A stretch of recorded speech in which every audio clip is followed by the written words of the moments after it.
I'll be back. Sinema, we want to talk to you real quick. Want to talk to you real quick? Hi, actually, I am heading out. Right now is a real moment that our people need in order for us to be able to talk about what's really happening. We need a Build Back Better plan right now. We knocked on doors. We need solutions. The Build Back Better plan has the solutions that we need. We knocked on doors for you to get you elected, and just how we got you elected, we can get you out of office if you don't support what you promised us. 1 year later. You're here to make a significant announcement. I've registered as an Arizona independent.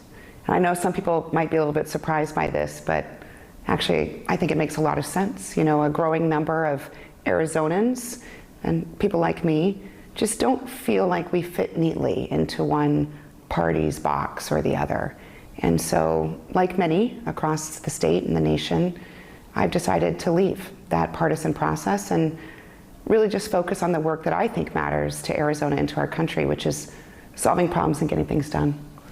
Boy, oh boy, oh boy, oh boy, oh boy. We got some bombshell news for you guys this morning as Kyrsten Sinema, the senator from Arizona, has declared herself an independent. She has left the Democrat Party.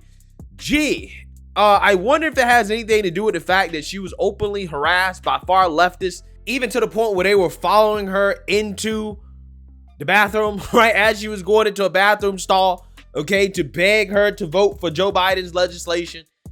Again, it's almost as if, again, harassing politicians, right, in ways like that doesn't work, okay? You're not going to get anybody on your side if this is what you're doing.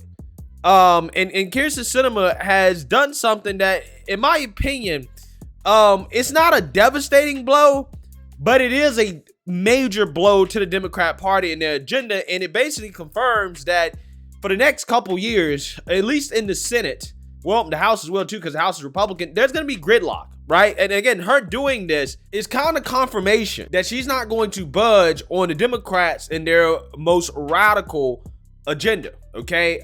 Like repealing the filibuster, okay? Which is something that Kyrsten Sinema said she doesn't support. And if that's the case, again, this is a major blow to the Democrats, considering how they just won 51 seats with Raphael Warnock beating Herschel Walker. But now that Kyrsten Sinema is an independent, it's almost like, well, that kind of takes the wind out of that victory. So without further ado, let's actually get into some reactions here from Democrats in the Senate, like Amy Klobuchar in the mainstream liberal media. Take a look. Are you bummed? What do you think? You know what? I'm still celebrating Raphael Warnock's victory. Okay, Let fine. me make that clear. But this matters. No. In terms of the Senate, that victory matters. Senator Sinema has always had an independent streak. I don't think I'm telling you anything that's a surprise. She has worked out agreements with Democrats and Republicans on everything from infrastructure to gun safety, along with Chris Murphy and many others, to the recent work she did with Tammy Baldwin and Rob Portman on gay marriage. I know for certain from watching Jake's interview and from reading the Politico story that I don't believe this is going to shake things up quite like everyone thinks. She has committed to continue voting for judges that she believes are qualified. She has, of course, voted for Ketanji Brown Jackson, a number of Biden-appointed judges. She is going to continue to work with us, and she's even, you can point to some votes she's taken that were party line votes with Democrats. We already have two independents in the Senate, and that is Angus King and Bernie Sanders. They're different ideologically, but they register as independents, and that's why I don't want to downplay the fact that she is an independent and declared it today, but I want to be honest about the fact that I don't think it's going to greatly change the way the Senate is working right now and in any way take away from the victory that Democrats have, because for all sense and purposes, Chuck Schumer is still the majority leader, and we will still be able to get a great number of the things done that we want to get done. All right, so Kyrsten Sinema. Apparently, she's not joining the Republicans, okay, but she's also not going to be caucusing with the Democrats. She's not going to be in their weekly meetings. She's basically just going to be independent, right? She's going to do her own thing. And again, there really should not be that much of a surprise here because there is a push in this country for people to be more moderate, right? To be more in the middle, okay? I mean, think about Elon Musk, what he's been saying the whole time with his purchase of Twitter. He's like, look, I'm not really on the right and I'm not really on the left. I'm in the middle. And I think that, being in the middle is where a lot of people are, and they kind of feel like they don't have a real place to go, okay? They're not Democrats, they're not Republicans, they're just in the middle. And that apparently is how Kyrsten Sinema feels. Now, the hilarious part about this is that there are going to be all types of attacks against her. All types of attacks and smears. They're going to say she's racist, right? They're going to pull everything they can out of the box, okay? Even though it's funny because she kind of fits into the woke box, right? She's a woman. She's LGBTQ. She wears the whole pride thing on her sleeve, right? And it's just funny to watch one of their own kind of turn against the radicalness of the Democrat Party. It's just kind of funny how that works. Like, the Democrat Party has become so radical that, again, the bisexual female senator from Arizona is like, nah, I don't F with y'all like that, right? I'm not even a part of this party anymore. I'm independent. That's how toxic the Democrat Party is. But, again, this is no surprise to me because Arizona is just one of those weird states where it truly is a moderate state. It is a neutral, in the middle state. I mean, John McCain, right? For as much as people don't like the guy, he was a Republican, but he played ball with Democrats, right? He was basically a moderate, okay? I mean, what we see in Arizona time and time again is that, people that are on the far left or that are more on, the far right or whatever, or closer to the political extremes, they don't do well in states like Arizona. Arizona is just simply a moderate state. And Kyrsten Sinema has clearly picked up on that as she has rejected the progressiveness of the Democrat Party, at least from an economic perspective, that is, right? She just flat out rejected that.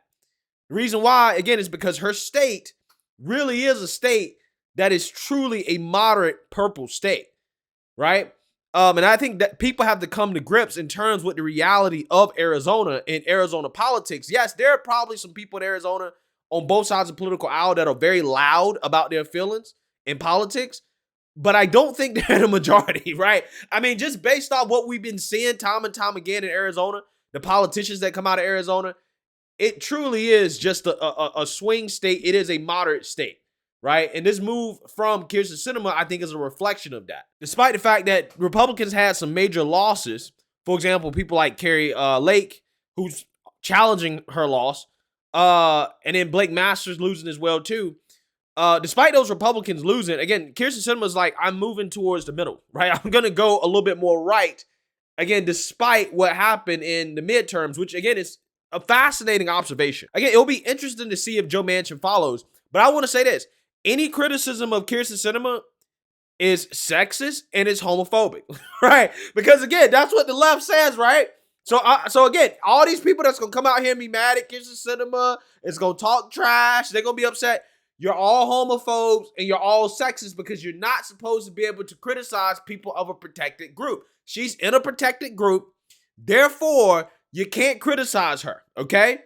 And if you do, again, it's sexist, you hate women, and you hate the LGBTQ community, right? That's how this is supposed to work. But again, like always, right? Like all other so-called victim groups and protected groups and minorities, when you leave the Democrat plantation, all of a sudden it's open season. Again, they're going to say all types of crazy stuff about her, right? You're going to get all types of sexism, homophobia, race, all that stuff will be directed towards Kyrsten Sinema. I'm telling you. But again, in regards to, the Senate, again, it really is just confirmation that she's not going to go along with Biden's most radical agenda, which basically just means that Republicans going to have a little bit more power. They're going to have a little bit more leverage. And really, the Senate is 50 and a half and not necessarily 51. Again, it'd be interesting to see if Joe Manchin follows up because the Republicans apparently are going to put up a challenge against Joe Manchin in West Virginia. Representative Alex Mooney, again, from West Virginia, is apparently going to challenge Joe Manchin. Okay, and Republicans are going to put a whole lot of money behind that race to flip that seat, which, again, is an interesting strategy considering how Joe Manchin basically, again, has, been very friendly towards Republicans, but he did kind of go along with Joe Biden on some issues that Republicans, very much disagree with Joe Manchin on in the Biden administration. So again, I wonder if Joe Manchin's actually going to go the same route here, right? If he plans on running again in 2024, which he might not. He might just say, you know what, I'm done with politics at this point. He might tap out. Kyrsten Sinema might tap out, right? I'm just saying, Democrats, they really don't have much leverage in the Senate, right? Despite picking up that one seat, they really do not have that much leverage. And again, it's going to be interesting to see how things play out, especially considering how it's now confirmed that Kyrsten Sinema is not going to play ball, right? At least with the most extreme and radical portions of the Democrat agenda. It remains to be seen what Joe Manchin is going to do. Effectively, we're back in the same place that we were before, right? So let me know what you guys think. Make sure you like, comment, and subscribe. Most importantly, share a Black conservative perspective. Peace.